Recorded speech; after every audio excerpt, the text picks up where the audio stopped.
Oh, hi again, YouTubers.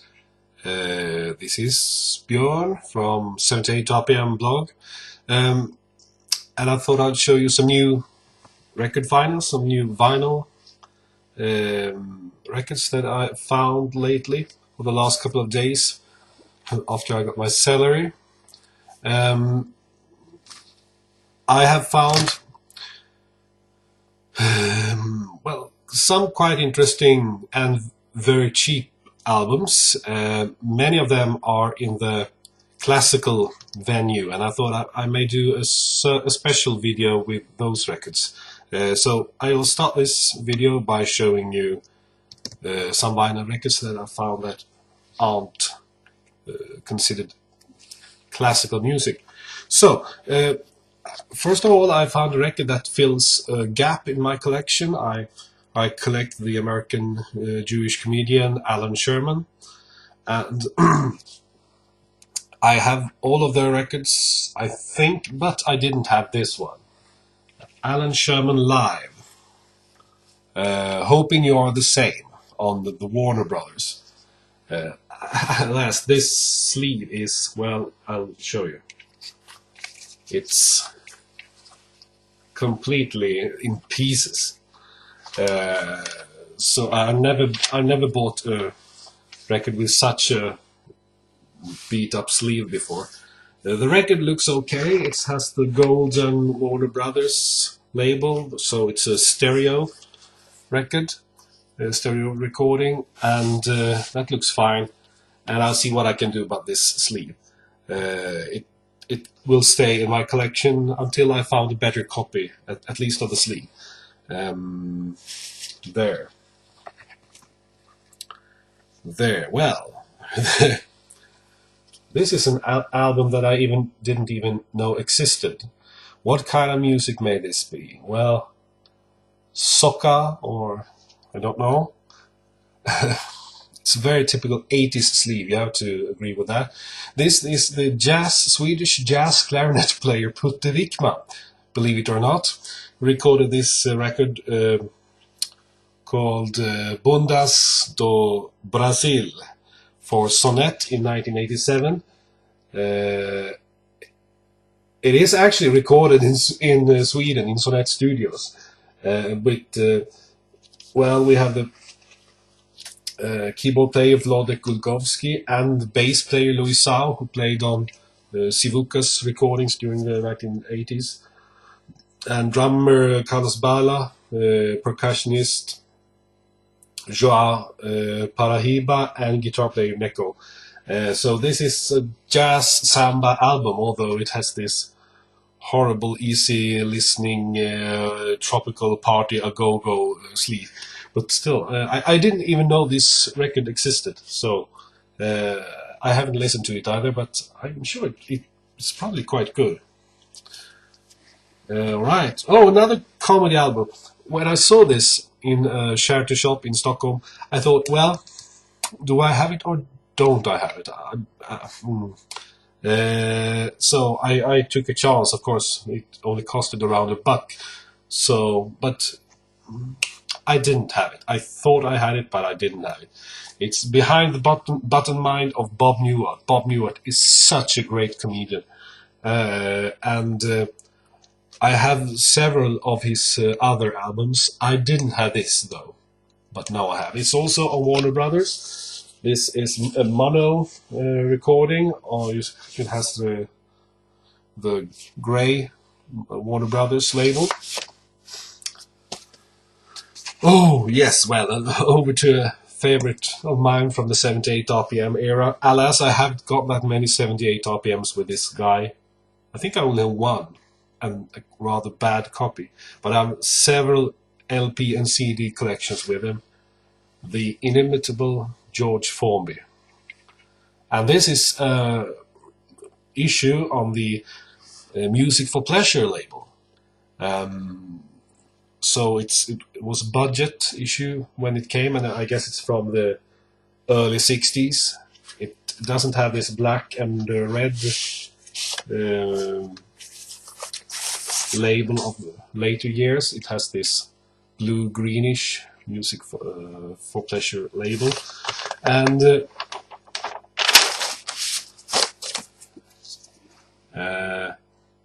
nice little selection, 12 songs. No fake stereo as far as I can see. No, it says mono. And also the cover in a bit Andy Warhol inspired style. I don't think it's Andy Warhol, but it's in the same style anyway. Okay, over to another guy that I didn't know that much about. Bob Wills, Lone Star Rag on the Encore label. This is a collection of recordings made for Vocalion and Conqueror in late 30s, early 40s. It's Western Swing, and this is an issue on the Encore label that's connected to CBS, and this collection is from 1979. When I checked my Excel data sheet where I've written all the records in my collection, I was amazed to find that I had another record with Bob Wills, a vinyl single from later years. So he was quite active up until the early 70s when he passed away. Okay, over to some jazz. I don't know how many albums I got with Benny Goodman, and this is one on the Musidisc label, the Jazz Anthology series, and I've been a bit unwilling to really care about these issues because, first of all, they often have this fake stereo, which we don't like, and often the actual transfers have been a bit so and so. This is a record with recordings from the 1960s, from 1960 to 67. So I don't think that I have to worry that much about the transfers here. Also, I don't know if I have that much material of Benny Goodman from the 60s. I haven't listened to it yet, but I will. And over to a record that I have listened to. I listened to it yesterday. And yeah, it's the French chanteuse Patachou who recorded this album. Patachou sings hit songs from hit Broadway shows in French and English with Joe Basile and his accordion orchestra on the Audio Fidelity label. This is from 1960. When I saw this and when I found it and when I got back, I thought, well, Patachou, I wonder how long is it, when did she die? I haven't really remembered hearing any death date of her. Yeah, and I found out she's still alive. She's way over 90 years old now, but she's still alive. This sleeve is not that very pretty, you see. Begin to let go here. And the vinyl looked so and so, but it played immaculately. I didn't hear any disturbing noise or background crackle. And I find it's quite amazing. Old vinyl, really old vinyl from the 50s, early 60s, this thick vinyl. Often, even when it looks rather beaten, it plays often quite good. And this is another example. This isn't beaten, the actual vinyl. But it was definitely not looking mint condition. So, and the first side in which she sings in French is marvelous. The other side of this record, in which she sings, well, the typical American Broadway songs in English, not as interesting. There's been other better versions of that, and also I may feel a bit more affectionate towards the French songs like Adidon, La de Paris, songs like that. Anyway, good finding. And I remember as a kid when I was in a record store up in northern Sweden. I was buying a record, and next to me in the line was an old man. Well, I was 13, 14 years ago, 13, 14 years old, so I guess anybody who was older was an old man back then, but I'm sure he was in his 60s. He had bought an LP with Fred Astaire, and of course I had heard about Fred Astaire and I've seen some of his movies, but I had no idea he was singing. I just thought he was dancing. But no, this old man said no, he was a great singer. Well, great singer.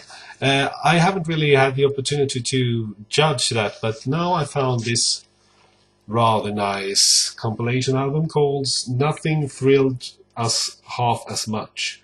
Fred Astaire sings and dances his greatest hits on Epic, the Footlight series. I don't know what that stands for. This is probably from the 1970s, although the recordings are from the 1930s and early 40s. So I look forward to listening to that later.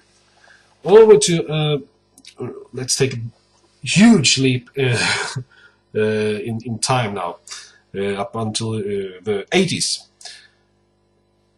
I have been a great fan of Elvis Costello, and when it comes to musicians that I admire and records I like hearing, listening to, I often look at who are playing on the records. And in the late 80s, early 90s, this guy was found on lots of recordings, T-Bone Burnett. And this is a solo album called Proof Through the Night. It was issued on the Side Effects Records, which is a division of Demon Records, who issued Elvis Costello's albums. I haven't listened to this either, but I look forward to it because I think he's a great musician. Now over to a man or a singer-songwriter who I had never heard of before, Billy Meshell. Billy Meshell. This album is called, let's see, The Love Song of A. Wilbur Meshell, on the Probe ABC label. And when I saw this, well, I just got curious because this may be incredibly good or it may be incredibly shite or somewhere in between. But I felt, well, this was just interesting enough to buy, at least for that cheap price.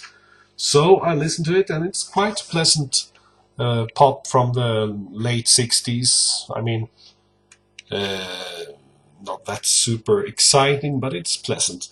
And of course, when I listened to this, one song was incredibly familiar to me, although I had no idea he had written it.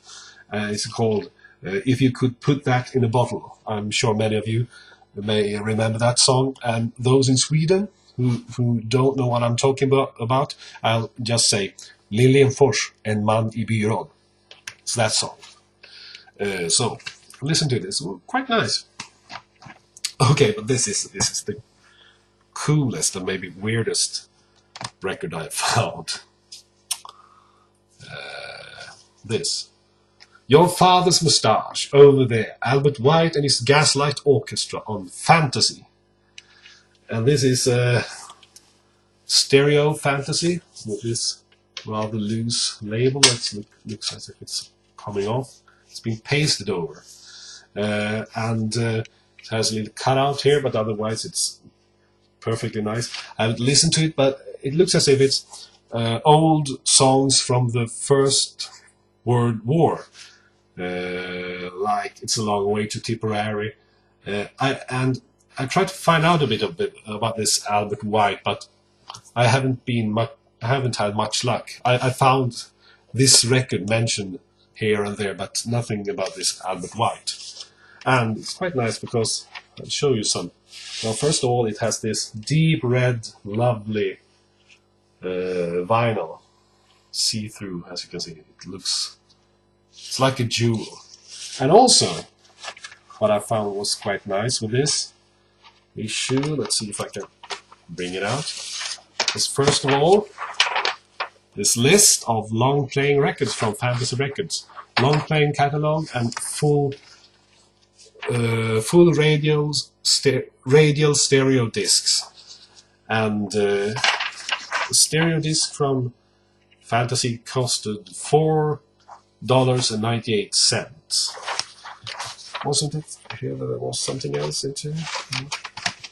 Yeah, also this sticker, full radial stereo. This is a full radial stereo record, 1959. Quite cool. But wasn't there anything more? Well, yep. Okay, that was the last one of the records I was going to show. No super duper mega wow record, but some quite interesting, and some records that filled holes in my collection. And all in all, I don't think it costed more than £20. So, and that's including the classical records that I haven't showed you yet. So I'll get back to them later. Bye bye.